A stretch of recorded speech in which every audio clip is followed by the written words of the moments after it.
Donc les enjeux du changement climatique, ils sont vraiment multiples. Et il y a deux volets principaux.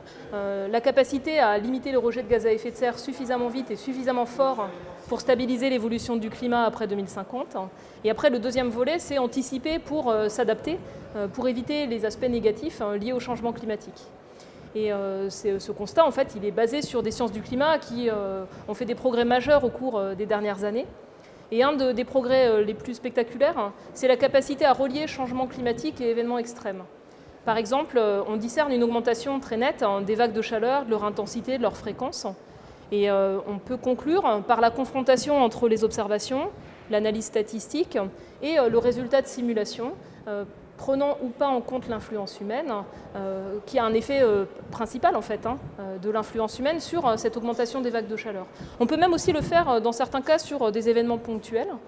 Par exemple, les événements de forte pluie sur la vallée de la Loire ou la vallée de la Seine ont été rendus plus probables par l'influence humaine sur le climat, parce que dans un climat plus chaud, on peut avoir plus d'évaporation. Ensuite, l'atmosphère plus chaude peut transporter plus d'humidité. Et donc, ce sont des facteurs qui peuvent de temps en temps renforcer l'intensité ou la fréquence d'événements rares, avec des conséquences qui montrent qu'on n'est pas adapté même au climat d'aujourd'hui. Et puis, donc, les sciences du climat, elles reposent sur la capacité à avoir un suivi à échelle planétaire pour l'atmosphère, pour l'océan, la surface des continents, les glaces.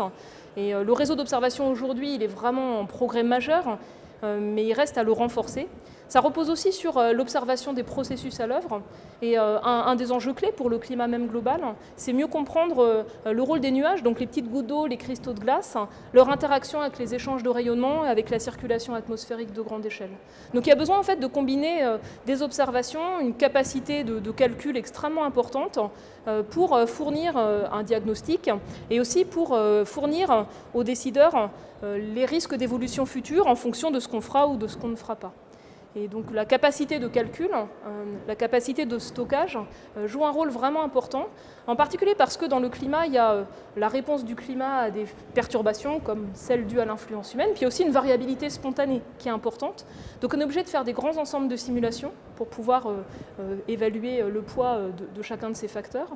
On est aussi au balbutiement de la capacité de pouvoir prévoir, pas simplement faire des projections de long terme, mais comme on fait des prévisions météorologiques, faire des prévisions non pas sur quelques jours, mais peut-être à l'échelle de quelques mois, une année, plusieurs années, en combinant les observations, l'assimilation de ces observations dans les modèles de climat, pour justement parvenir à mieux planifier en fait, parce qu'une prévision climatique c'est aussi important pour la gestion de l'eau, la gestion de l'énergie, les méthodes de production agricole ou un certain nombre de risques.